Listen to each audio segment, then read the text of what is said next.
Attacking football. Attacking football. Attacking football. Hello and welcome back to the Attacking Football podcast. We are 10 days away from the transfer window slamming shut. Joining me to talk about all the players that are about to move, we have the return of Alex and the return of Yassine. Boys, welcome back. Hello, it's nice to be back. How are we doing? It's been a while. A little Been bit, a long, mate. long time. The last time I saw you, Alex, was for the championship predictions, championship playoff prediction. No, we did one after that. We did who we did the Man City guy. I think that was the last one. Really? It's been Yeah. that long? It's been at least, when would that have been? October last year. So yeah, it's been a while. Mate, well, you're back here now. I'm back. We're going to talk about some exciting transfer news. Yes, you've been on relatively more frequently, but it's still been a little while, mate. How you doing? I'm good. How are you? Nice to be back. Mate, living the dream. 10 days away from the end of the transfer window. Everybody is coming up with silly stories. Very few sillier than what we're going to talk about. Just a word, joining us in the studio tonight, not bringing his face on camera for a change. Scott, you're going to be our producer. How you doing, mate? Yeah, I'm doing good. Yeah, voice from above this time. Yeah, man. You're going to see what it's like to be Alfie. Well, I kind of already know. It's like if people don't know, but you know. Yeah. Okay. Scott wanted some signature Stig-like nickname for his voice from above appearances. So if you want to leave some suggestions in the comments, I'd love that. Okay. There's only really one place that we can start in terms of deals that are going to get done before the end of the window, and I think that's Isak, right? What are your thoughts there, gents? Is he going about this the right way, putting out statements during the PFA awards and He's acting a bit like a child, isn't he? He's throwing the toys out of the pram. I don't think you can sign a new deal and then suggest there's a gentleman's agreement and throw your toys out of the pram without a release clause. I don't really think he's got any legs to stand on, to be honest. That's the thing for me is he doesn't have a release clause, and I've had this argument recently online on Twitter that he's an employee, right? The second he stops working, so he's not training, he's not playing in games, his salary should stop. Just there and then, because he's not performing the job that he's contracted to do. He wants to move away, that's fine. I want to move potentially from the job that I'm in to another higher paying job at a more reputable company. If I stop working, my boss is going to stop paying me. I wonder if Newcastle have got a heavy fines list just racking up at his door waiting for him, or they're just leaving it alone because it'd be pretty pointless. Well, would that be making it worse? You fine the player for every week he doesn't play. Is he then just digging his heels in further? Yeah, I don't know. He's probably got endless pockets to give the money in, so it's probably not hurting him that deeply, really, is it? Well, I don't know.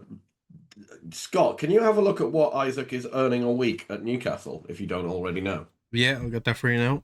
Thank you. Yas, what are your thoughts on this, mate? Because I think Isak's not the only one. There are a lot of footballers out there at the moment that are just going, nah, I'm done. I'm going. I mean, we all have been trolling Newcastle transfer window, but at this situation, I think in Newcastle they should dig in. I mean, they signed him when he was a high potential player, someone who just scored 6 goals in La Liga. They helped develop him into one of the world's best strikers, if not the world's best striker. And he wanted a new contract. From the old management left, came in a new management. They told him to wait like till the end of the season to discuss it. He just all of a sudden came in and no, I wanna leave. If he wanted to leave, why he didn't inform Newcastle earlier? I mean, Liverpool moved on, got Ekitike in, the player that Newcastle would have signed to replace him. And now Liverpool wants him and Ekitike, and then Newcastle can find a striker in the market.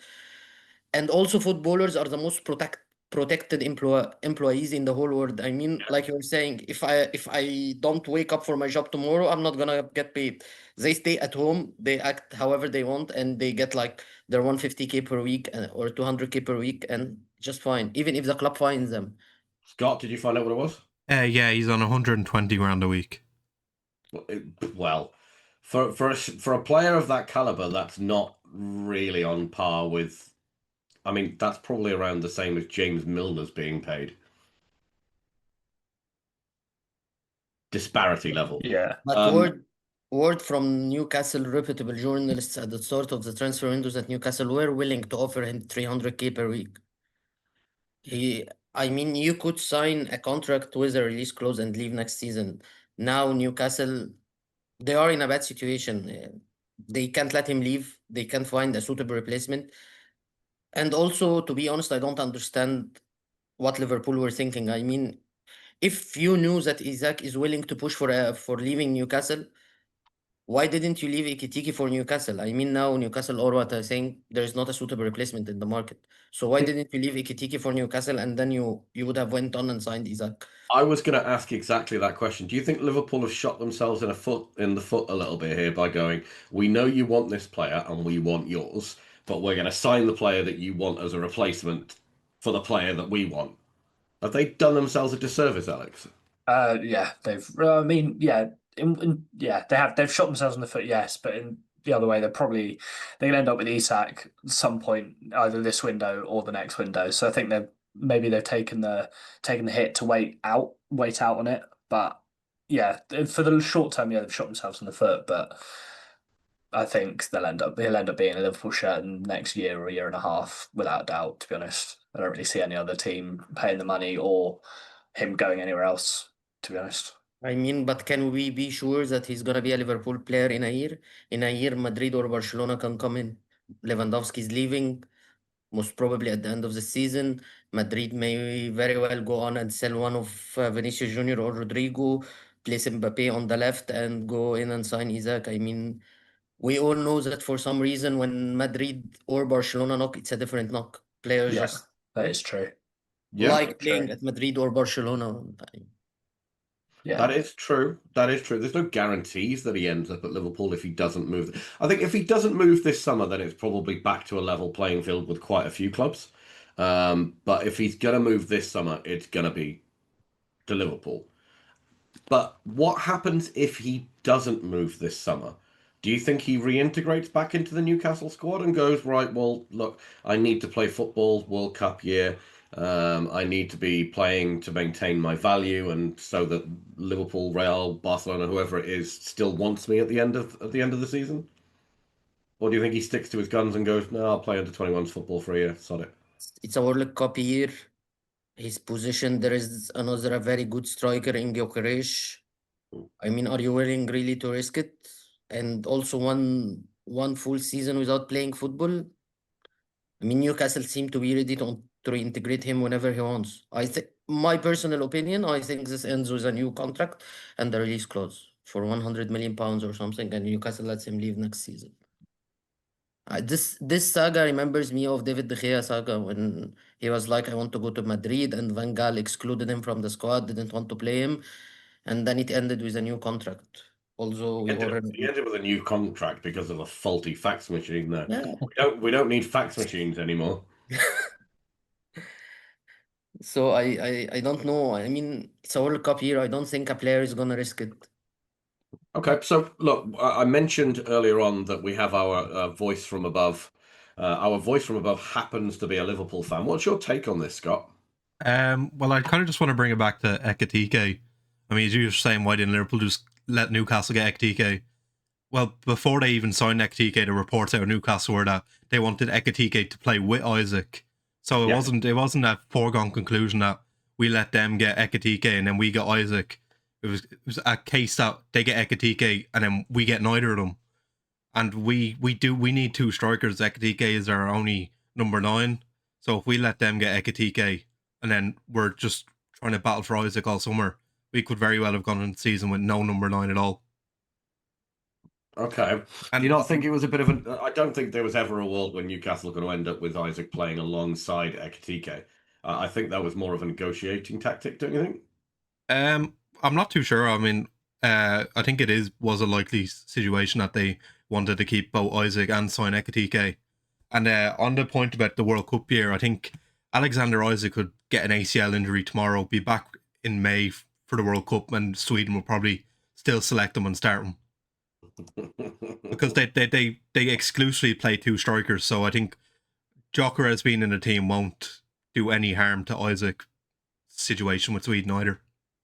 No, they've yeah. I mean, to be fair, there's not a wealth of striking talent at Sweden. I think what they got Fulkrug as well. No, he's German, isn't Oh he? no, he's Fulkrug? German.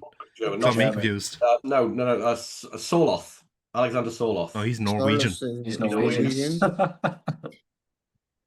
Right. Well, there goes my ball. Are you going to whip out Erling Haaland now?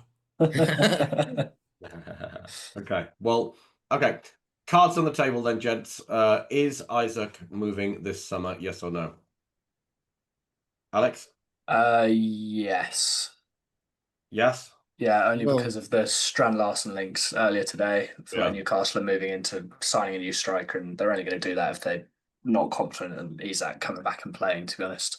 Sure. You don't pay 60 mil for a backup, especially Newcastle and their PSR problems and whatnot. I mean, but the Brentford, the Wisa deal looks like it's stalled with Brentford. Brentford are asking for £60 million themselves. He Yeah. returned to training today, so maybe Strand Larsen is their Wisa replacement. I mean, you can't replace Alexander Isak with Strand Larsen, in all honesty. No, well, No. yeah, but you can't really replace Alexander Isak full stop, can you? I don't think. Yeah, but You can at get as least close. You can get as close as possible, but I don't think you're ever going to get. in Ekitike and Sesko, they would have at least signed some players with a high Yeah. potential. But now, I don't know. But I don't think he moves this summer. I think he stays at Newcastle. I think this has become a matter of pride, not a matter of business relationship. Let's face it, Newcastle don't really need the money, do they? No, they don't. Okay. Scott, is he staying on or is he going? I think at this point he's probably likely staying. I think they're not. I don't think they're going to be able to sign a striker in time, and I think Liverpool have done as much waiting as they possibly could. I think they've given Isak time to sort of situation out, and I think that's probably maybe why Isak put the statement out. Maybe he knows it's getting to the point where Liverpool, they need to go on and sign another forward, and so he knows that Liverpool are probably going to move on within the next week. Okay. Well, speaking of moving on, Newcastle, as both of these gentlemen alluded to just now, have got a couple of other targets that they've placed bids for in the last week or so. We're going to talk about one of them in Wissa. Wissa is another one who has decided that he's going to go on strike, doesn't want to play for the football club anymore, doesn't want to go to training. I have seen a training image of Wissa today on Brentford's Instagram, but it looked like he was training alone. Newcastle had a bid of 35 plus 5 rejected. Looks like Brentford are going to hold out for 60 million. Whether they get that or not, I don't know. Talk to me about Wissa, Alex. Is he worth waiting for? I think Brentford moved the goalpost a little bit there, haven't they? I swear it was a lot less than 60 million at the start of the window. They did with Mbumo as well. Um, Negotiations with United, they did exactly the same thing. I mean, fair enough. Get as much money as I possibly can. I don't think he's really worth it, but I mean, if Brentford think he's worth that, then I guess that's everyone else's problem to deal with. I think I don't know. It depends if another team for a left field team comes and gets him. I don't know I don't think Newcastle are going to go back to that. They've been looking at other players. Yeah. If he's been back in training, training alone, but he's still back within the squad as it is, not necessarily training with them. He's back in the same training centre, all of that stuff. He'd probably stay. I don't really. Yeah, I don't see where he goes unless a team like I don't know. I can't even think of unless Tottenham. Well, there was rumours, there was talks of Tottenham, wasn't there, the other day? I don't know if that got dampened down, but if Tottenham come in for him, maybe go work with Thomas Frank again, maybe after they've had a horrendous few days with Eze and stuff like that. But horrendous window, really. I mean, yeah, it hasn't been great. Almost as badly as Newcastle. Yeah. I feel bad. I do feel bad for Tottenham fans. You've got Daniel Levy who tries to play hardball all the time, and it never really works, to be honest. Well, it works when he's trying to sell a player. It's not. Yeah, it never works when he tries to buy them. Yes, Wissa's got 1 year left on his deal. Are Brentford being unreasonable by asking for 60 million? I mean, Brentford were pretty clear in their briefs. It's either Wissa or Mbomo. And I think Newcastle should have learned from the saga of Mbomo that Brentford are not a club that's shy of moving the goalposts in negotiations. Yeah. So you have the money, you should have made the deal. I mean, to be honest, for me, I don't understand what Newcastle are seeking in this window. I mean, are they seeking a replacement for Isak or someone who complements Isak? They went for Ikitiki, they went for Sesko, they went down for Wisa, Strand Larson. You don't sack your director of football 2 days before the start of the transfer window. It doesn't work. No, and they're not exactly going for a specific profile of striker here, right? The profiles that they're targeting across those four names that you mentioned are all wildly different. I mean, the only thing that's similar between Ikitike and Cisco, they both played in the Bundesliga and they both are 23-year-olds. Other Yeah. than that, they are totally different players. So I don't understand. And maybe Ikitiki is a bit like a baby Isak. On the long term, you can develop him like Isak, but Cisco is a totally different profile. I think Newcastle gets desperate and pays something in the range of 50 million or so. Do you think they got, because they've just had a big rejected of 60 for Strand Larson as well, right? Here's a question for you, Alex. If they're willing to pay 60 million for Strand Larson, why would they not be willing to pay 60 for Visser, who is their primary target? Yeah. I don't know if it was. I don't know if they had it rejected. I think it was what Wolves quoted them. I don't know if they're going to. To be honest, I don't know who would pay that. I mean, if they've had that rejected, then run and never go back there. I don't know what Wolves are thinking rejecting that kind of money. I mean, he's a good player, but that's a lot of money for Strand Larson. Yeah, I don't really see what they're doing. I don't know why they don't just chuck that at Wissa if they really want him that badly. I think they've been caught in two minds this transfer window. I think they've had the idea that Isak could leave, so they've tried to replace him in some way, but not really, as Yas said. They've kind of not really come to a profile that close to Isak. But then they've also gone with players to try to complement him and failed in both and almost lost Isak. So yeah, it's a bit of a disaster transfer window. I feel really bad for Eddie Howe, to be honest.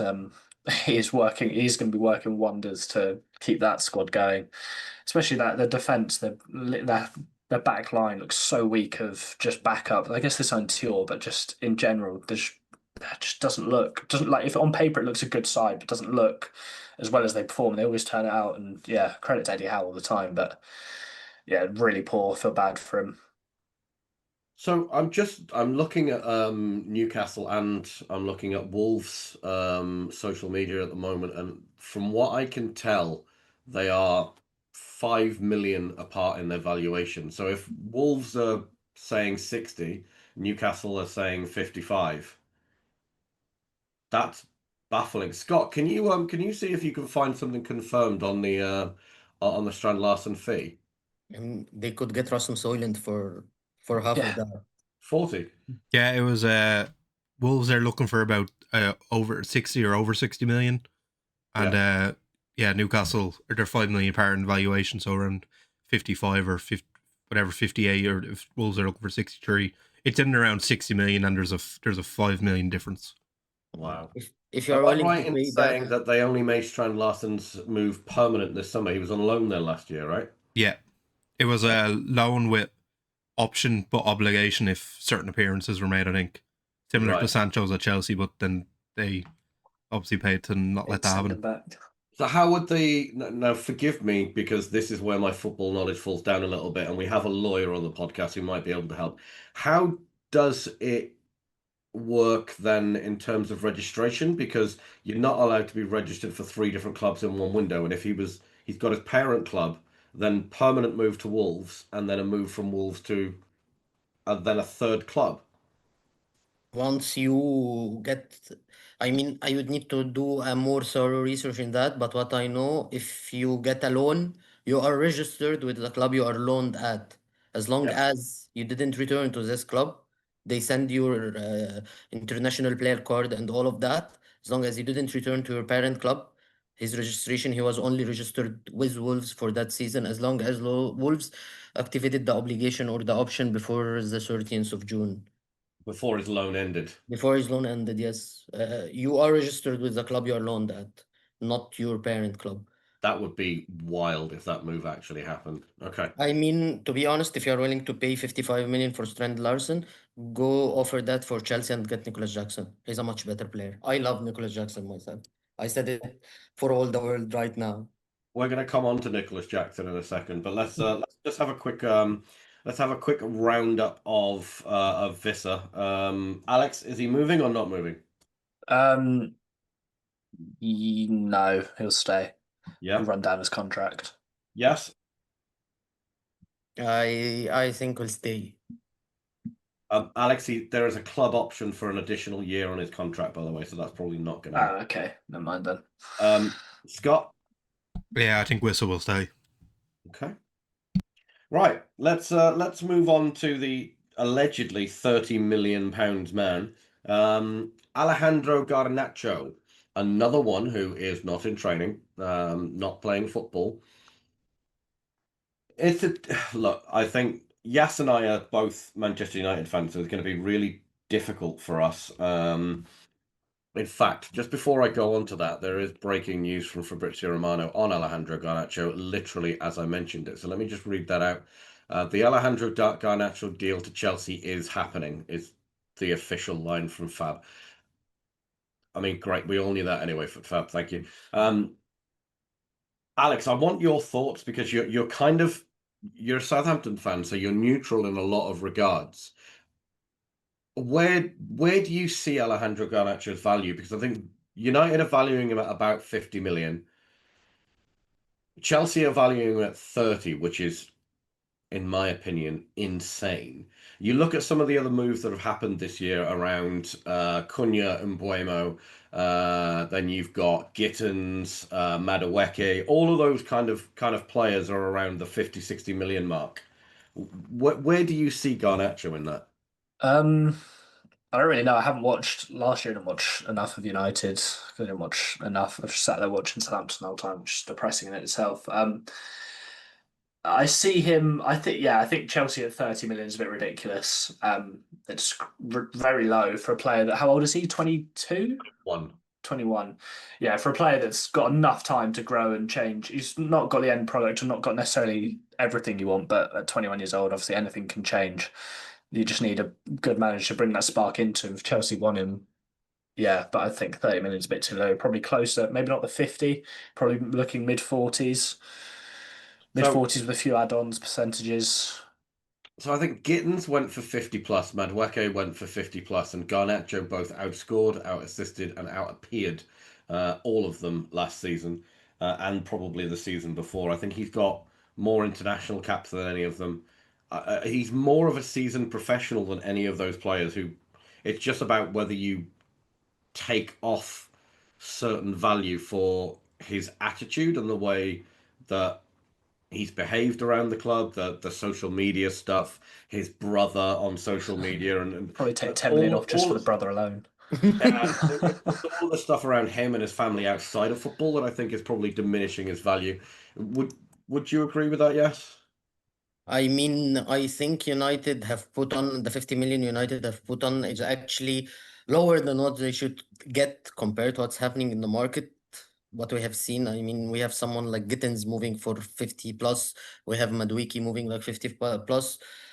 The character and attitude and the idea that Ruben Amorim actually does not want him. I mean, I think United have really set a fair value. They want to do this as soon as possible. Chelsea are just having fun right now. I mean, it's insulting for Alejandro himself if they are valuing him at 30 million. If Chelsea doesn't come with at least a 45 million plus easy add-ons deal and a good sell-on clause, I would put him on the bench for a year. I wouldn't let Chelsea do that. I wouldn't let Chelsea force our hand just because they are having fun. I mean, I know Chelsea, they're gonna flip him in 2 years for Saudi or for whatever for 80 million pounds. So. I think before the start of last season, I was in the Garnacho was going to be a global superstar camp. And I think he probably had the potential to kind of be that player. He's quick, he's direct, he's completely unfazed by pressure and everything else that goes along with that. I just don't see him now being anything other than a squad player at Chelsea. And I don't think his ego is going to handle that. I mean, if Garnacho, if it was 20 years ago, I think Garnacho would have turned on into a global superstar. Now the idea that there is social media, the attitude, the character, the people around him, they're feeding his ego too much, and I just don't understand. You have the talent. I mean, he just reminds me of a very young Cristiano Ronaldo, but in Cristiano Ronaldo days, there was no social media. We had Sir Alex Ferguson. We had characters in the dressing rooms that helped him and that disciplined the player. Now, I don't think he's. Sadly, I don't think Garnacho is this character and attitude. He needs to change his environment, and he needs to change the people advising him to achieve his potential. For some reason, I just see another Jadon Sancho. Please don't let the bully see that. Not a bad shout. I mean, Scott, I'm going to bring you in on this and I'm going to ask you a question, right? So you're very familiar with Garnacho. You follow one of the top 6 clubs in world football. So your biggest rival has this player. You know what his ego's like. You know the kind of player that he is, the potential that he has. If you take your Liverpool hat off, I think we can all agree that he's a very, very high potential individual. If you were Alejandro Garnacho and you went, right, I want out of this club, I want to go to move to Chelsea, and you agree terms with Chelsea, and then Chelsea publicly say, yeah, but we only value him at half of what we paid for this other fella who's playing in the same position, would that not say to you, well, they don't want me that much? Maybe, but I'm sure Garnacho understands the circumstances. I mean, he's not wanted at Man United. Man United aren't really they haven't really put him in the shop window and said, bright new shiny player here to buy. They've kind of chucked him in the back and said, oh, here's some leftover stock. You can come have him if you want. So I don't think United are really in the best negotiation situation either. I'd argue that. So Garnacho started negotiations on personal terms with Chelsea in January, and he was still in the United side then. And I think where it all fell down is when he decided he was going to go at the end of the season, and that's when Ruben removed him from the squad and told him you're not going to play at this club again. So I think that's a lot of that is his own doing. We took him out of the squad because he said he doesn't want to be here. Does that change your opinion somewhat? I mean, not really. It can maybe change the circumstances, but it doesn't change the end goal of where it's still the case of we've got some leftover stock in the back room type situation. Yeah, fair enough. That's fair enough. Right, I don't want to talk about the festering moron too much. So we know it's definitely going to happen. The literal last tweet was the Garnacho deal is happening. So instead, why don't we speculate on his fee? What the actual final fee will be? Alex? 40 mil with add-ons and percentages, probably going up to 45, tops 46. Sell-on clause? 10%, if 15%, 10% of that. Because Chelsea, they know they're going to, as Yas said, they're going to flip him for a lot of money. So, yeah, I don't think they'll be eager to put a high one on that. Yes? Yeah, I go the same with Alex. I go in something in the range of 40, 45. I think 45 plus 10, 5 easy and 5 difficult to achieve with a 15, 20% sell-on clause. And then Chelsea can come on and say, we have negotiated successfully. We lowered Manchester United, and United can say that we got the fee we wanted, and everybody goes home happy. Because from 2 or 3 days ago, someone close to Chelsea, I don't remember the journalist, was just writing an article that Chelsea values him for more than what actually United want, but they don't want to, as Scott were saying, they think United hand in negotiations are a bit weak. And I agree with him, but I think because United hand in negotiations is weak, United are willing to accept £50 million. Was it Matt Law? Simon Johnson, I think. Someone sent to me someone sent it to me yesterday. I will Okay, well, I think he'll end up leaving at 45 plus 10 with a sell-on clause of whatever it is. But I'm going to go one further, and I'm going to say he's going to spend 2 seasons at Chelsea. He's going to spend. He'll probably get 50 appearances across all competitions in those 2 seasons, and then he's going back to Atletico Madrid. I think that's where he'll end up. I don't think. I think Garnacho is ending in the US or somewhere where he doesn't really need to play football. Yeah.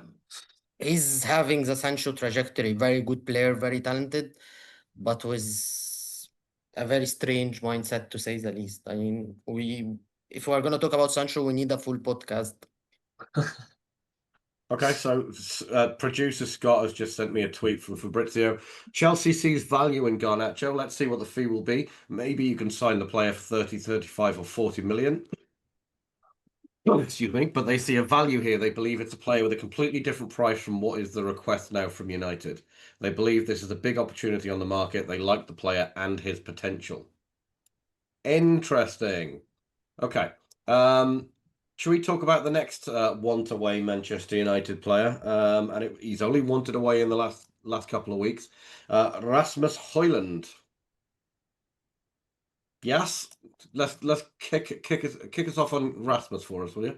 I mean, I think actually Garnacho and Sancho specifically, they hurt the United standing. I think Hoyland was a professional. United didn't help him. We signed a young, high potential striker. We just asked him to take the full responsibility. I mean, I wouldn't mind Rasmus staying. I mean, Robin told Yeah. him clearly to go, but if he stays on the bench, I wouldn't mind it. I mean, and he doesn't want to go on loan, which is fine because actually this is gonna bring us some money. But I can see him returning to Italy, Napoli, I think. Yeah, I think one way or another he's leaving on loan, whether it be with an option or with an obligation. But I think the reports today say he wants an obligation because he wants certainty around his career and whatever club that he's going to. He doesn't want to go on loan and then have to come back to United and then start looking for another club. But I'm firmly in the camp of I don't think Manchester United are in a position to be losing a striker this transfer window without another one coming in. As God forbid Sesko ends up with an injury, you're going to end up with players playing out of position again. And I know Cunha or Mbumo can play centre forward, There but is I don't think they should. Zerzy. I mean, Sesko have been He's injury not a free. number 9 though. Sesko has been injury free for the last 3 years. I mean, if he got injured, we just shut down the club. We should shut down the club. Mate, somebody not having an injury in a specified amount of time does not predicate whether they will have one in the future. What I'm saying is, it is not beyond the realms of possibility that at some point this season, Manchester United get an injury to Sesko and then suddenly don't have a striker at the club. Cheeto is too young and is not going to be ready to be playing as a starting centre forward. You need someone like Hoyland on the bench. I don't think it's a good idea to sell him. I know we need money, but I don't think it's a good idea to let him go. Alex? I don't understand the thinking behind it. Yeah. I don't understand why we are so intent. I mean, I get it. Robin wants a small squad. He wants to give minutes for Shido, but I don't get the idea behind it. We can keep him for the season. Actually, if we alleviate the pressure on him and he plays well, maybe we get more money next summer if we Yeah. want to sell him. I don't understand the thinking behind it, and I don't understand why United are doing it. Even if we need the money, we are not getting any money. I don't think Rasmus moves permanently this summer. No.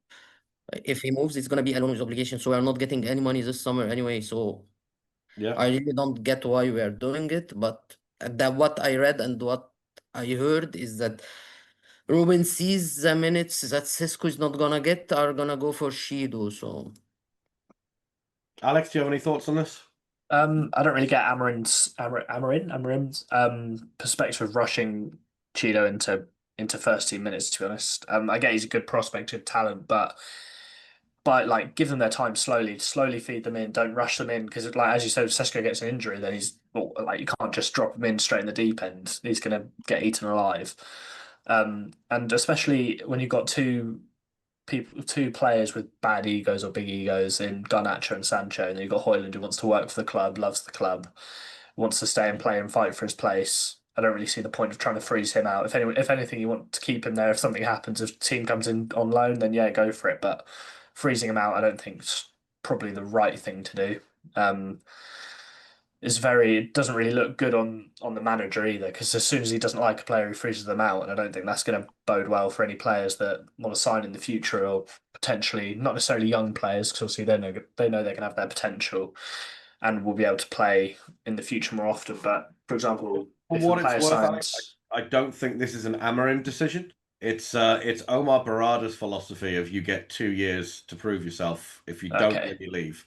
And I think Hoyland's had his 2 years in the Premier League. He hasn't proved himself, and I think the club as a whole, the yeah, leadership of the club have gone right. Well, you need to go then. I just think you have to take the circumstances around the club into account as well as the performances of the player individually. And I don't think he's necessarily been given a fair shake. Don't get me wrong, he may very well turn out to be not good enough to be playing at that level for a club as big as Manchester United, and that's fine. I just don't know whether the last 2 seasons have been a good enough window for him to showcase whether he is. yeah. I don't think it's as Yas said. You signed a young striker without any. You just chucked all the weight straight on his shoulders, and then you signed, was it Weghorst in January to try help him out. I mean, it's not like that's going to take all the weight off your shoulders. You had two strikers that are, well, one that's not good enough for Manchester United, and the other one that's a young striker wanting to play for Manchester United but just couldn't find his feet. And I feel like maybe with Seshko, you could potentially say that you've got the striker that can help him find his feet, but also you could say the same for Seshko. He might need another player in there to help him out as well. So it's kind of, you never know. Yeah. And Okay. competition doesn't hurt even. I No. mean, No. and he's not on high wages. I don't understand the thinking behind pushing him out. And he was good in preseason. He wasn't bad. He wasn't elite, yeah, but it wasn't also the Hoyland of last season. He was okay for a backup player. Okay. I wanted to talk about Eze, and I don't really see that there's much point now because it's here we go to Arsenal. But can we just touch on how Sit and laugh at Tottenham. mental the journey was to get to here we go with Arsenal? Because I think I'm right in saying he'd agreed personal terms with Spurs. Daniel Levy was trying to get a deal agreed with Crystal Palace. And then suddenly Arsenal came in and went, well, here's more money, and he's gone there. Am I correct in my understanding? I think so. I think Havertz got an injury. Arsenal saw the gap. Knew Levy would take his time with all his payment installments and whatever he wanted to do in the right way. Just swooped in, took him. I think they agreed the same price and the same amount of money they were paying him. But obviously, when Arsenal come calling versus Tottenham, I think, especially you're an Arsenal fan, a young boy, he played there as a kid. He was in the academy, right? Yeah, he got what's it called? Released. Yeah, he got released from their academy, but I think I think he's an Arsenal fan. I think that was most of the stories today came out saying he's an Arsenal boy. As soon as Arsenal come calling, it's never going to be a hard decision for him. But did Arsenal come in with more favourable payment terms then, as opposed to more favourable payments? I think it's more that Levy was trying to get more favour. I think Palace were okay with the money. I think Levy was just trying to be stingy in the way he paid. I think it was more Tottenham's side rather than Crystal Palace's side. Okay. Which would not surprise me. I don't understand what happened here. I mean, it was what I read on Wednesday morning, I think, that Tottenham have agreed a deal with Palace, and Palace are just waiting to sign a replacement. And then all of a sudden, Arsenal comes in and they sign him. Then what? Why did Palace allow him to leave for Arsenal if they have been waiting to sign a replacement after an agreement with Tottenham? I think all of that would have been noise coming out of the Tottenham side to try give all their fans reassurance that it was happening, whether actually the deal was stalling over. Because obviously Crystal Palace aren't going to come out and say that they're waiting for a replacement. So, I mean, they could, but then it would just mean it's going to drag on. Makes more sense for Tottenham to turn around and say, or Tottenham to break it to journalists or brief the journalists that the deal is agreed. We're just waiting for them to hurry up so we can have the player. And then Arsenal coming in. That makes, or in my head, that makes more sense. I don't know if I've explained it, but in my head, it makes more sense that Tottenham brief the journalists that they're waiting on Crystal Palace. All of it's on Crystal Palace's side, when actually it's Tottenham that they're waiting for, and everything was waiting on Tottenham, obviously, because Arsenal swooped in and took him right away from them. But why didn't Palace brief, on the other hand, that they haven't agreed a deal with Tottenham? True. There's no loss for them, is there, really? all the briefs from Wednesday morning was like a deal is agreed between Tottenham Palace. I think you even put a tweet out that Bilal Khannous was on his way to Palace. They were negotiating with Zozolis from Bruges, I think. I mean, there's something wrong here. I don't understand it, because if Palace agreed a deal with Tottenham and also the player agreed a deal with Tottenham, then how did Arsenal come in? If Palace have given their word to Tottenham that Yeah. we're done, then I think this is on Palace. They shouldn't have allowed Arsenal to come in. Well, I don't think it's entirely up to Palace. I think once a player has agreed, once you've agreed a player can leave the club, irrespective of who it's to, if the player then decides he wants to go to a different club that are prepared to offer the same money, nothing to do with the selling club. They go, fine, you go where you want. As long as we're getting the money that we asked for on the terms that we asked for, we don't care where you go. I mean, but you also agreed the terms with Tottenham. You don't give your word to a team and then you just decide, no, I don't want to come after. Well, I don't know. You look at the Sesko deal. So Leipzig agreed a deal with Newcastle and they agreed a deal with United, and then it was entirely up to the player where he went. But I don't think Cisco really agreed a deal with Newcastle. I mean, my personal opinion is about this deal. Cisco is keeping Newcastle as a backup for the whole of the deal if United doesn't really come in. I didn't think myself during all this saga that Cisco agreed a deal. Maybe he gives them some encouragement. Yeah, I may be willing to join, but he didn't agree terms with them. This is my personal The point thinking. that I'm making here, Yas, is that it's not unusual for a club to agree at terms with multiple different buying clubs and then let the player decide where they're going. It's Yeah. not unheard of. But Easy himself agreed the terms with Tottenham, so this is what happened here. He apparently had phone calls with James Maddison as well. Something came out yesterday saying he called Maddison, called Frank. Really? Yeah. And he's still going to end up at Arsenal, so unlucky. Yeah. Scott, I want to ask you a question, mate. Title rivals, Arsenal. Is Eze what they need? Well, he's the first signing that they made this summer now. I've been like, oh, they've got something good there, you know? Really? Yeah.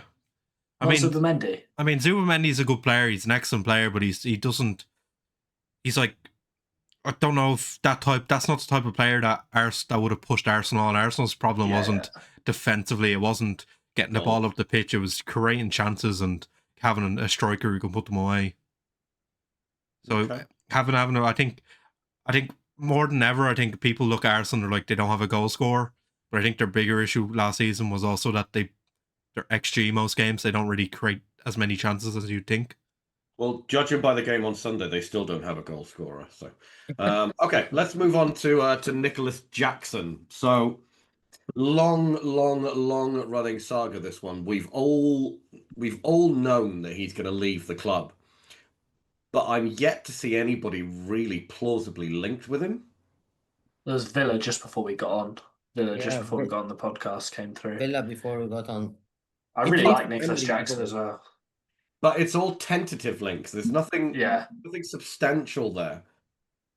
And he's a decent player.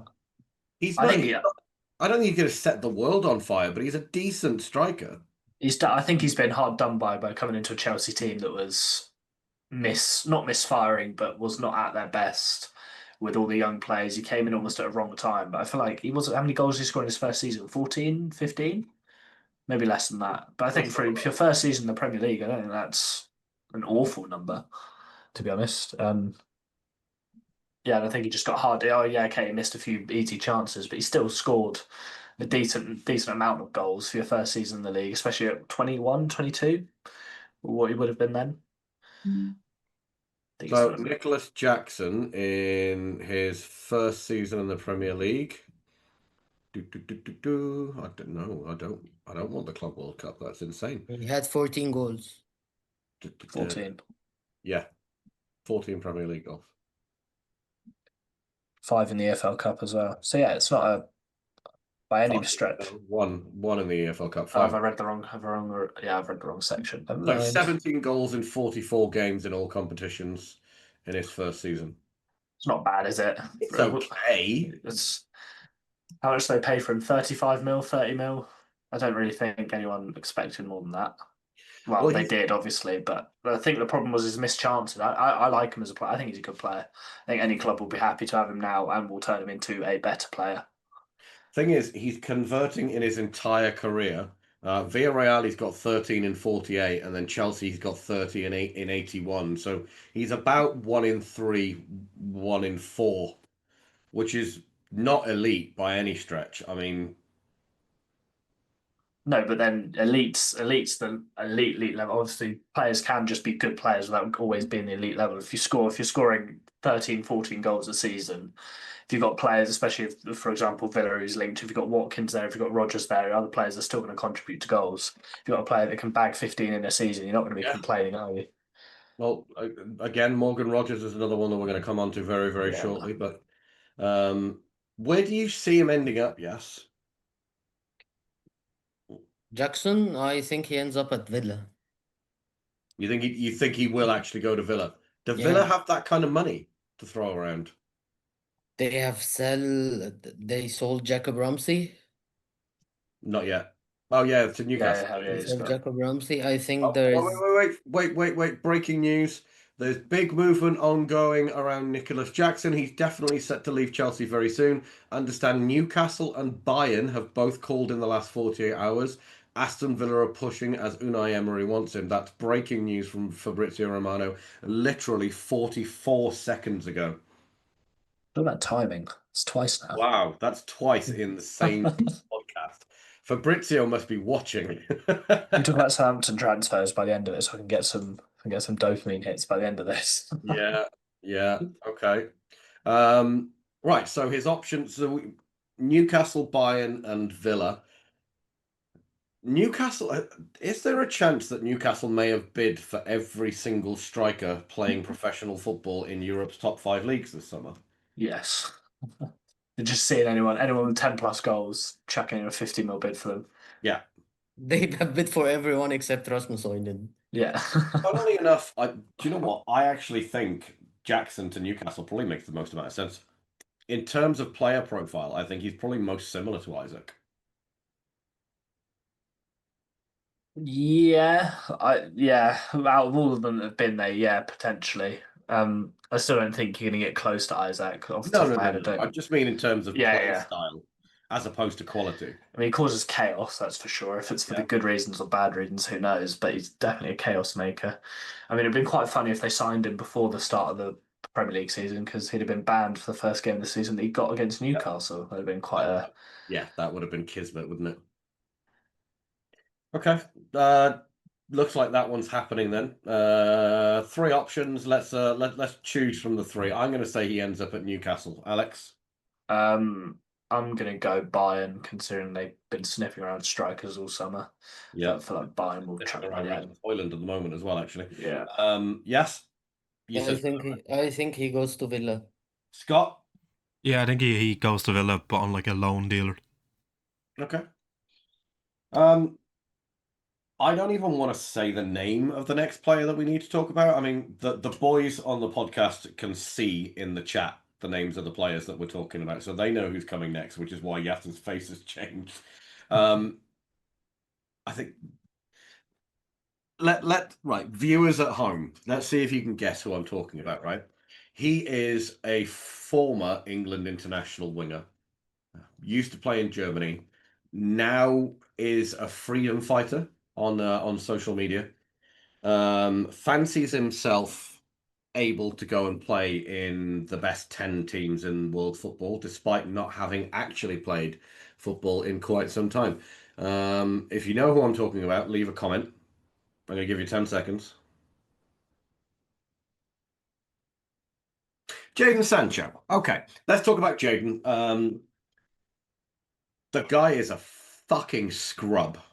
Right? Can we all agree on that? Yeah. I don't wanna get sued online, so I will. No, it's fine. You're allowed. You're entitled to your opinion.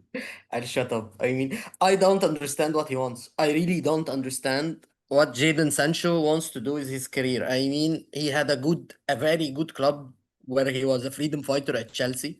We're Yeah. offering him very good money, a team that's gonna play in the Champions League. He knows the manager. He was playing. He was living in London. Everything was good. He decided to reject Chelsea. He came back to United. He had Juventus. He had Roma. Top clubs in Italy. No.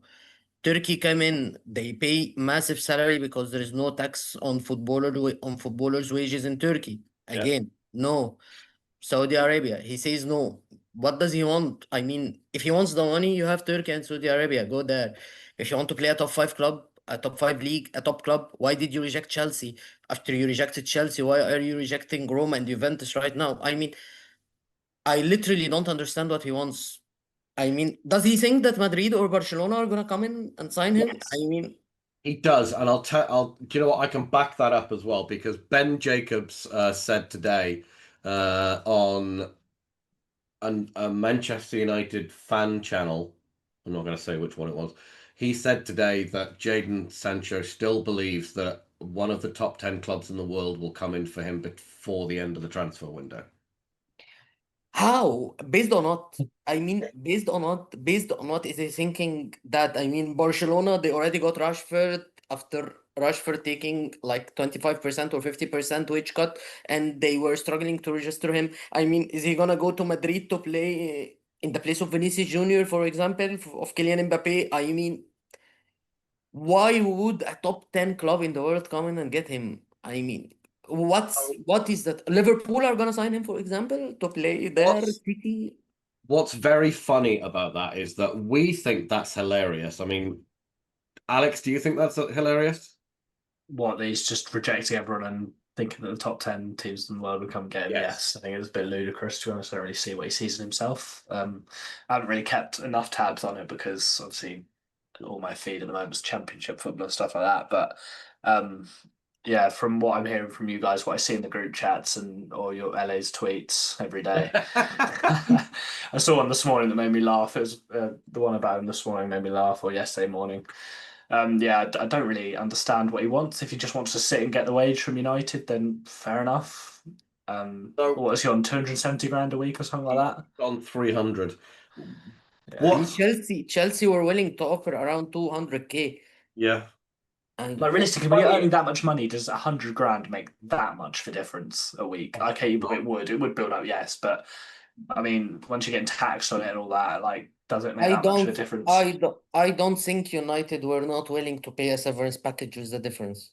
Yeah, I mean that's a consideration, but just going back to what Ben said around the top 10 clubs in the world, not 4 hours after Ben said that on that other channel, Plettigol, we're all familiar with Pletty, came out with the bombshell news that Bayern are considering taking Jadon Sancho on loan.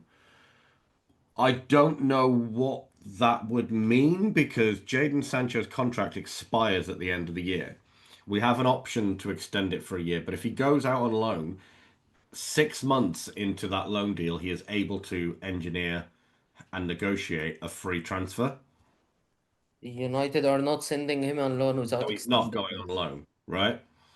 So there is a top 10 club in world football interested in him, but only on loan. Which Bayern is never going to happen. Bayern are not giving him 300K per week. They're No. not gonna do that. I mean, I don't think United send him on loan without extending his contract, without activating the option. Yeah, give Sancho another year to do whatever he wants. But that's the thing. If we extend his contract, we're then on the hook for another year of his wages if he doesn't get a move. I mean, this guy will put an obligation in his contract and he came back. I don't know what we should do. It's like genital warts. That's what the guy is. You send him away. We put an obligation. I don't know what more we should do. 5 minutes later, you've got another knob on the end of your knob. Who negotiated the deal for Jadon Sancho? Who gave him 300 grand a week? Mr. Ed Woodward. That would be Ed Woodward, yeah. It was one of latest Ed Woodward things before leaving the club. Was it Ed Woodward or Richard Arnold? I think it was Richard Arnold. It might have been Richard Arnold, yeah. Richard Arnold and Matt Hargreaves. But look, when Sancho joined Manchester United, I celebrated harder than I did when Ronaldo rejoined, right? I was so happy when Jadon moved to United, and that was a long-running transfer saga. That took 2 years to get done. And I can see why now. Now that we're trying to get rid of him, I can see why it took that long. The guy's an absolute grade A The cretin. scene's going to explode over there. He's It's- he's getting so mad at the. Honestly, the man has no ambition, right? He doesn't care that he doesn't play for his country. He doesn't want to play for England. He's not interested in playing first team football so that he can get his place back in the national side. He doesn't really care about playing for trophies. He doesn't really care about goals and assists. He's not driven by those sorts of things. What he wants to do is go and be the big man. It's ego driven, and it's just absolutely nonsensical. It drives me up the wall because I don't understand how a professional footballer can be so unprofessional in every single aspect of what he does, whether it be his personal life, his professional life, his training life, his fucking half life, high on life, every kind of life that you can think of. He's just completely unprofessional in it. It's the worst kind of human being, and I genuinely cannot stand the man. I'd quite happily pay for him to go to Reykjavik and stay there on loan for 2 years. I mean, I literally don't understand. I mean, even if Bayern comes in, I mean, are you gonna start at Bayern? I mean, No, no. company system relies on a very intense football. His team presses all over the pitch.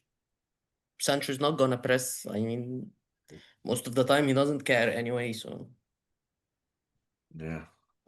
I don't understand. I mean, let's hope Bayern comes in. Anybody comes in and takes him off our hands. I mean, literally, when Jacob said today that United every week get 1 million off his price. I mean, Breaking news. I'm going to interrupt you because this has been a theme of this podcast so far. Breaking news on Jadon Sancho. Jesus Christ, there's no way. I really wish I was kidding. Jadon Sancho has not said no to AS Roma. Deal still on. Now, I will caveat that with the source is Alfredo Pedula, who, I mean, toss a coin as to whether he's right or not. He's not a reliable source in any way, shape, or form. I literally only mentioned it because I thought it was hilarious that a tweet has come out literally whilst we're recording for the third player in a row. Fabrizio, do a tweet, mate. Sancho, we're talking about him. Come on. I don't understand how it's gonna work in Gasperini system. I don't understand how Gasperini agreed to this deal. But Yeah. I mean, Scott, we haven't spoken to you in a little while, but I know you're quite vocal on Jadon Sancho. What are your thoughts? Well, I'm not that vocal. I don't really care where he ends up. Kind of like no one does. just one of them players. Do you think he's a talented player? I think he was. Used to be. I don't think he. I don't. Yeah, I think he's past the point now where you can say talented player. He's kind of. I think anyone who signs him they're signing him on the hopes that he becomes what he used to be. Failed wonder kid by any chance? Yeah, I'd say failed wonder kid. Okay. All right. Let's take a quick vote on where you think he ends up. Scott, we'll start with you. I think he just stays at Man United and he just rots in the reserves. Okay. You're Alex? saying that out of spite. Yeah. No, I don't think he wants to leave. I don't think he wants to do anything that requires effort anyways. Playing Call of Duty at 3 o'clock in the morning on 300 grand a week. I mean, okay. Living the life, eh? Yeah. Alex? I think he goes somewhere. Don't know where. He just doesn't. I think United dropped the price tag down so much that he's almost like it's almost stupid for him from his personal. It looks stupid from his personal perspective, though everything has already.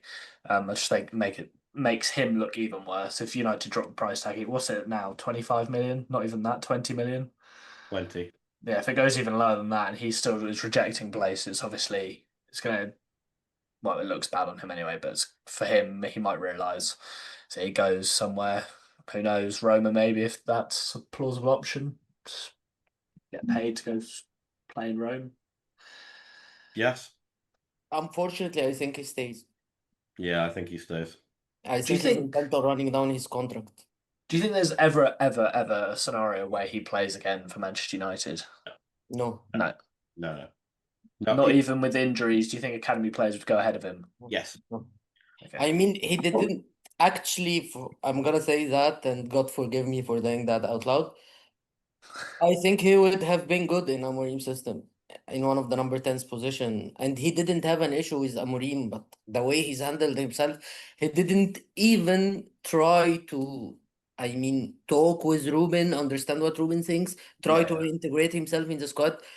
I don't even hear about him. I mean, Garnacho goes to Carrington and trains. He puts some pictures on Instagram. Anthony does the same. Malacia is training and he's in the bomb squad for God knows what did he do. Yeah. And Sancho, we don't know anything about him. I mean, I don't even know if the guy's alive or. So, Alex, I genuinely believe, just to answer your question, I honestly believe that the club would sooner pick a fan out of the stadium to play than Jadon Sancho. I honestly think a 25 stone Mancunian would be more preferable as an option in the starting 11 than Jadon Sancho. We're going to see JJ, whatever his name is, JJ Gabriel, play before Jadon Sancho at 14-year-old. this point. Yeah. Honestly, I reckon they put Angry Ginge in the 11 before they play Jadon Sancho. As we all know, Ginge is a centre back. So, To be Yeah. honest, I would put him on a very strict regime. I would make him train at 7 a.m. in the morning. Every minute he's late, I'm gonna fine him. I'm not paying him £1 this year. I don't understand. The guy is destroying his career, and he actually has a lot of talent. He's a very good footballer. well, as Scott said, he was. Or he was a very good Yeah. footballer. But right? It's such a shame just seeing talent go like that, just wasted, especially for their own. It's not like he's been injured, had loads and loads of injuries. It is just his own downfall. And from the start. Some news coming out about Garnacho. Spurs are weighing up a move for Alejandro Garnacho. If they decide to proceed a deal, they will outpay Chelsea towards the 50 million figure that Manchester United want. Chelsea's still not moving on their valuation. Saga becomes more interesting now. Okay. Interesting one. Okay. And Chelsea, Spurs do need a forward. Yeah. I'm surprised. Well, that's the name that Tyler Dibbling, literally the whole summer has been said to me has been Spurs from the start. Has been Tyler Dibbling. The issue with Garnacho is that he said categorically he is only going to Chelsea. He's turned down Bayern. He's only going to Chelsea. Yeah. So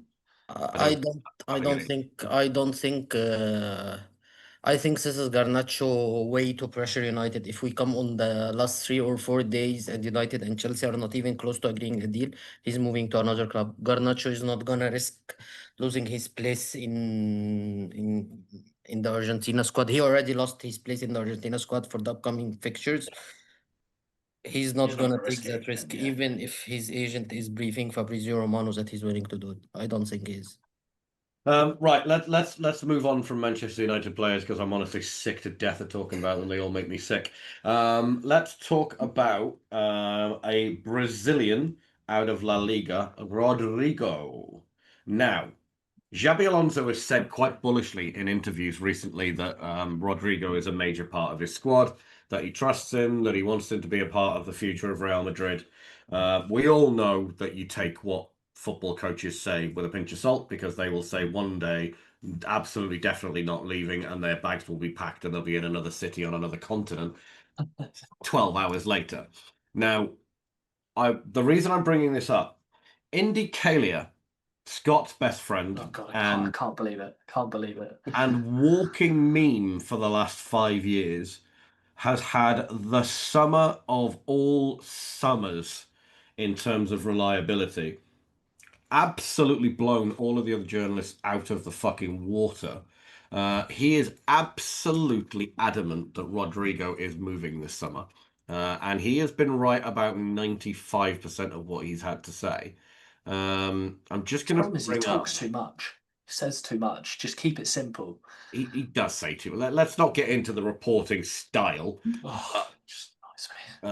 I'm going to bring it up because exclusive, Rodrygo's agent is travelling to London. The agent will land this evening. He will meet Arsenal and Liverpool to see what options can be offered to his client. The agent has requested the meetings, not the clubs. 4 days prior to that, he said Real Madrid reached out to Arsenal on Wednesday night, suggesting a swap deal for Rodrygo and William Saliba. Now, I take that one with something of a pinch of salt. That one, yeah, that needs a big pinch of salt with it, I think. Actually, Marca confirmed it. Oh, did they? I wouldn't trust anything Marcus said if they literally wrote it while sat in my lounge. Yeah, but they are a Real Madrid mouthpiece anyway. Exactly. Now, what do we think of the odds of Rodrygo moving? Because again, he's one that is probably fighting for his World Cup spot in the Brazilian national side. He's not going to be that enamored with being placed on the bench by Xabi Alonso, which is where he's found himself through the entirety of the Club World Cup and the start of the La Liga season. What are your thoughts? Could he move? I think he'll end up going. I think, to be fair, Arsenal sounds quite an interesting little. I don't really know why they need him if they sign Madueke. It doesn't really make sense to me. They signed Madueke. There's still another right-sided player. They still haven't addressed the left-hand side. Yeah. I guess Eze can play off the left, but yeah, they haven't really addressed the left-hand side. I think maybe Liverpool, maybe that's their other option to Liverpool Isak. right-hand side famously needs some work. Yeah. I don't know. Maybe goes to Liverpool, be his backup. He's not going to go to be a backup Salah, is he? Maybe plays off the left. I don't know. City was touted a lot with Savinho went to Spurs, but that Savinho move kind of died down. Well, didn't Spurs make an £80 million bid for Savinho? Yeah, something like that. They upped their bid or something, but I don't know if City want to sell him or. Yeah. I think the policy at City's always been if a player wants to go, let them go because they obviously don't want to be here. Obviously find the right place for you. Yeah, I don't know. I don't really see. I think he'll leave, but I don't really know. I can't really see where at the moment unless something else pops up. I don't know. I don't see Chelsea. Well, I do because Chelsea's like spending money like crazy people. Man United obviously won't be able to afford him. Maybe Bayern or something. But yeah, I don't really. Don't think Bayern can afford him. I think you're right in your assessment there, Alex. I don't think Arsenal are a good fit. I don't think they need anybody on the right-hand side. Yeah. Liverpool don't need anybody on the right-hand side. Well, actually, Scott, do you need anybody on the right-hand side? Not really, but I'm pretty sure. I'm not sure if I'm correct, but a year or two ago, I remember seeing something that Rodrygo prefers to play off the left. But obviously, since they have Vinicius there, he's kind of been forced out on the right. And it wouldn't surprise me if we do get him, because the reports are that if we don't get Isak, we want someone who can play all across the front three, and Rodrygo can play left wing, striker, and right wing. Okay. Actually, I think the same. I talked with some people who watch Madrid really frequently. They are Madrid fans, and they told me that Rodrygo is a left side player. He was just forced to play on the right to accommodate Vinicius. So it doesn't surprise me if Liverpool goes for him if the Isak deal fails. Makes more sense for Arsenal then. If Arsenal come into the picture, I guess he's the left-sided player. But they've just Nani Madueke. Yeah, but I feel like that was that was a really weird deal, that one. That was a weird deal. They've got Ranieri as I well. mean, Arsenal right now has Saka, Madueke, Izzy, Trossard, and Martinelli. They just signed Trossard on a contract extension as well. That's where are they awful bit of fitting? business. Where are they fitting Rodrygo? Unless they let go of Martinelli, maybe. But Rodrygo is a better player. You can always it doesn't matter about fitting. If they're a better player, if they have the levels of the squad, then I think upgrade. Yeah, and Arsenal are like, they have spent around £300 million this summer. I don't think they have money for another big true. deal. Need to sell someone off first. Okay, are we saying that if he doesn't go to Liverpool, then he doesn't move? I think he goes to City. Yeah, Savinho goes. I see City as well. I don't think Savinho's going. City still needs a winger. Do they? I mean, they have Doku and Savinho, who are pure wingers. Sharky is not a really pure winger. Same for Marmoush. They can play off the wings, but they are not really pure wingers. Yeah. The City still needs a winger. I mean, the last game Oscar Bob started, and we all know how much Guardiola hates the academy players. So. Okay. So Liverpool and Man City fans, be on the lookout for Rodrygo. Okay, I said we'd come back to this fella. Morgan Rogers. Looks like he might be on the way out of Villa. What was the price tag? I think it was something ridiculously low. Well, I thought it was very low for Morgan Rogers. I think it was something like Yeah, 55 million, but which I it was thought, Spurs, and it was 55 million. yeah, the money that's going around in the market at the moment, I think that's criminally low for Morgan Rogers at the moment, especially. Yeah, I mean, Attacking Football reported it via ESPN this afternoon. Arsenal are looking at him as well. 55 million. Do Arsenal need Morgan Rogers? If they didn't sign Madueke, then yeah, you could say so, but I don't really see them. I mean, he's very versatile. He can play across the front four, a front three. Yes, potentially, but I don't see them forking out much more money. As you said, I don't really see where the money comes from. They haven't really sold that many assets in the last few years. Their PSR line can't be that great. Yeah.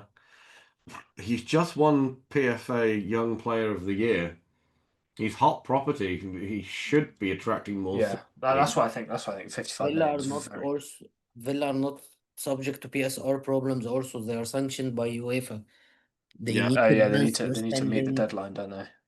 They need to balance their spending, or they are not registering any new players for the UEFA competitions. But I don't think they signed. They sign anyone this summer?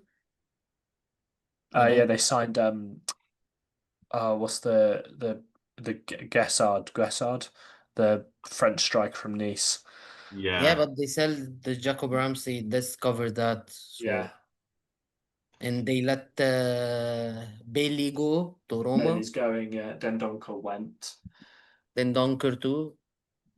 I don't think Villa are selling him. Matty Cash could possibly go as well. Martinez is out of the picture a bit.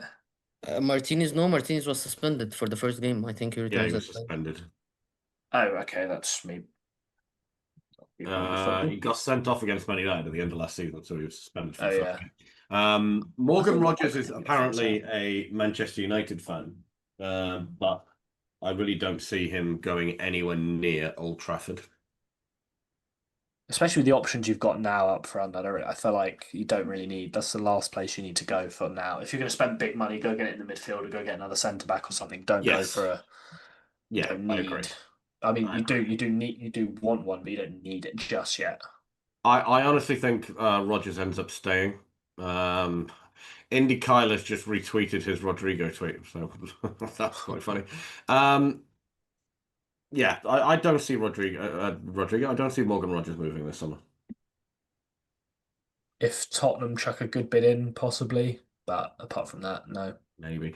Do you guys remember when top six clubs refused to sell to each other for about 20 years and now suddenly they're swapping players like Uno cards? There's something that is all because of our beautiful little concept called PSR Yeah. and the FFP. I mean, United and Liverpool still hate. They still don't sell to each other.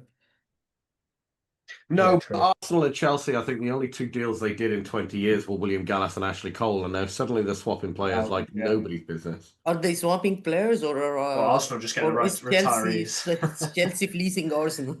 Yeah. Yeah, you're not wrong. Okay, let's move on to a continental player. We're going to talk about Vlahovic because he is a relatively decent centre forward who was available this summer that absolutely nobody is talking about. His club want him out as quickly as humanly possible, and they're willing to do a really good deal on him. Why is nobody taking him on? Yes.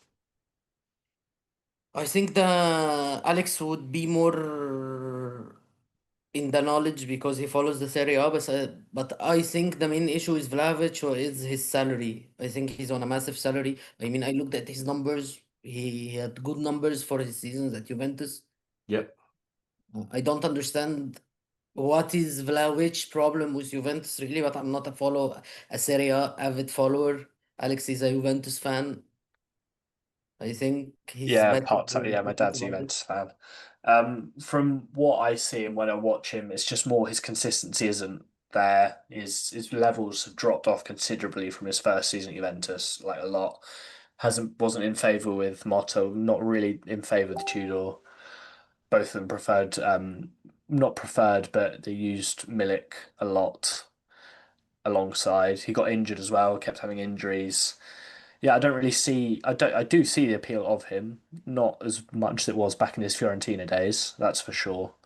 But to say his price has dropped much from, obviously it's dropped, but the price, the value, what is it? It's like 30, 35 million, not even that at the moment, which is very low for a player of his quality that could be unlocked with a good manager as well. It's a little bit late, this one, but breaking news. Aston Villa have zero intention of letting Morgan Rogers leave the club this summer. Just throwing that out there. Just Who's that from? one player behind. From Graham Bailey. There you go. Why aren't Newcastle interested in Vlahovic? Because he is, like I said, a relatively decent number 9 who's available for not a lot of money and doesn't seem to be having any kind of competition for his signature. I don't think he's got the attributes that obviously he's a big striker, but I don't think he's got the attributes that Eddie Howe would want, and it's kind of a risk with he's quite a few injuries. I think his salary as well is probably quite high. I don't think. Well, I mean, we'll get a breaking news in a minute that Newcastle have made a bid, knowing our luck on this podcast, but I don't think it's the type of player that Newcastle want at the moment. Scott, talk to me about Vlahovic. You're asking the wrong man. I don't know. I think I've watched Vlahovic maybe on like 2 occasions. But why do you think that there isn't more interest in him from English clubs? Because he's a big name. Yeah. And a lot of English strikers are currently on the move and or waiting to be on the move, but they're waiting for backfilled positions. So there's a bit of a striker domino that's going on, and everybody's waiting for that last domino. Why isn't that last domino Vlahovic? Well, I just searched up there. I don't know how accurate this is. But Capology say he's on 427 grand a week. I don't. I doubt that is the case. Capology's crap. He is on a massive salary. That's I know but he's on a huge salary. He's on a big salary. That is insane. Well, yeah, That would make him top 10 earners in the UK, I think. An article by Goal.com, he's on £321,000 a week. It's probably close to the 300,000. Yeah, so I think that's why nobody's coming from. I think he was one of the latest major signings of the Agnelli regime. Yeah. Before they left. Yeah, he was. Even though they technically really haven't left, they're still there in essence. All corrupt. Okay. Maybe one to keep an eye on then, because the striker dominoes in England are set to fall very, very soon. Okay, let's move on. Ademola Lookman. Another one set to be on the move this summer. What happened with him and who he was going to Inter, didn't they? And he said he wanted to leave, put a statement out. Inter then didn't want him.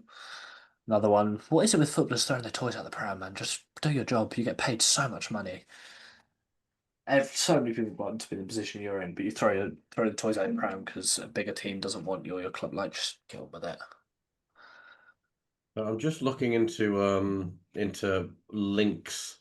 Arsenal have held fresh talks about potentially signing Lookman, but that's probably out the window now. They've got Eze.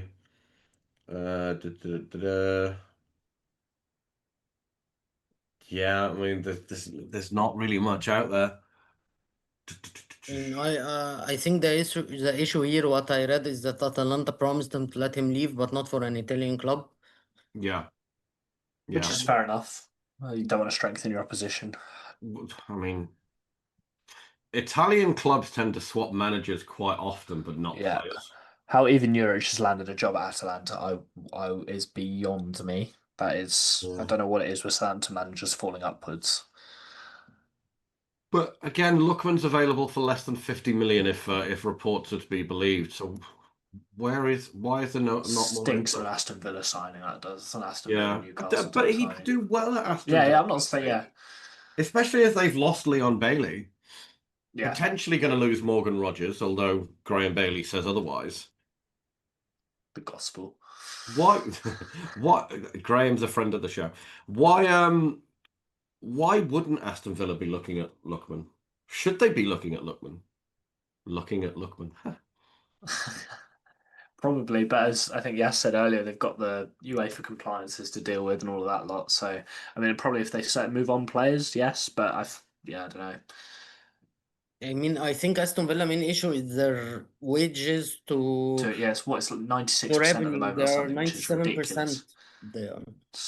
Which is insane. They can't And complain about PSL when it's that high. what I read is that from next season, the Premier League is abolishing PSR and moving to profit squad to cost ratio. They're already trying it in the background this season. Okay. Squad revenues to cost ratio. So Okay. All right.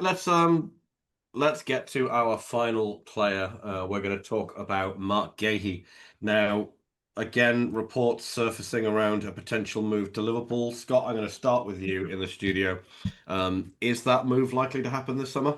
I'd give it a 50-50. I think it all depends on if Palace are willing to drop their price. I think that's what Liverpool are waiting on, because Palace owner already said that it's either he gets sold or he signs the new contract, and I don't think he's going to sign the new contract. Well, in the last 16 minutes, Fabrizio tweeted a quote from Steve Parish. Steve Parish was on, was it Monday Night Football? Not Monday Night Football. He was no, on, Palace are playing in the Conference League. yeah, but he was in the panel, right? He was actually there in the studio. Was it?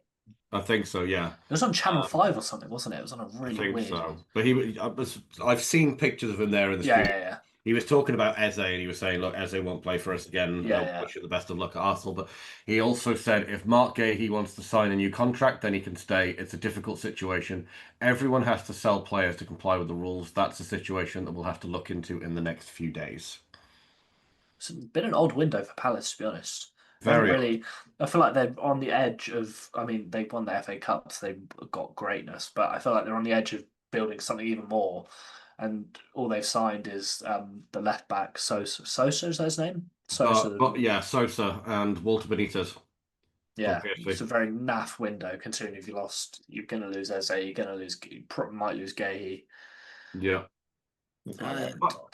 To be honest, outside of the big six, not even the big six, United, Chelsea, as always, Arsenal, City, and Liverpool. Tottenham didn't do anything yet.